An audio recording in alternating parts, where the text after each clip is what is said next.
Une visite d'amitié, de coopération et de paix, ce sont les mots de Xi Jinping dans un article publié ce matin dans les médias d'État russes et chinois. Le numéro 1 chinois, il souhaite ouvrir un nouveau chapitre des relations entre les deux pays. Et c'est ce lien entre la Chine et la Russie qui est au cœur du document. Un lien présenté comme un modèle de relations entre deux grandes puissances. Les deux dirigeants se sont rencontrés à 40 occasions déjà. La première fois, c'était il y a exactement 10 ans. Cette fois, vous l'avez dit, Xi Jinping vient d'obtenir un troisième mandat présidentiel inédit.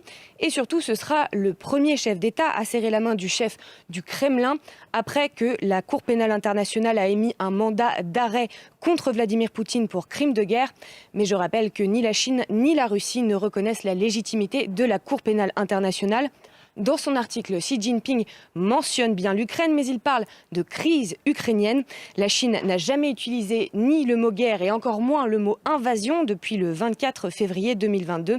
Et cette visite de 3 jours à Moscou constitue, vous l'avez dit, un soutien diplomatique fort pour Vladimir Poutine. Lou, dans ces conditions, est-ce que la Chine peut vraiment jouer un rôle de médiateur dans cette guerre en Ukraine comme une partie de la communauté internationale le souhaite ? En tout cas, pour l'instant, seul le Kremlin se félicite, je cite, de la position pleine de retenue et d'équilibre de la Chine sur la question de l'Ukraine. Certes, le mois dernier, la Chine a publié un document en 12 points pour appeler à des pourparlers entre la Russie et l'Ukraine, mais les États-Unis, notamment, sont sceptiques quant à une résolution de la guerre suite à cette visite à Moscou.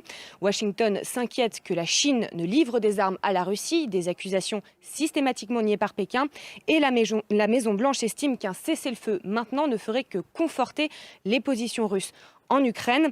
Il faut aussi noter que les échanges commerciaux entre la Chine et la Russie se sont intensifiés au cours de l'année écoulée, plus 34% sur un an.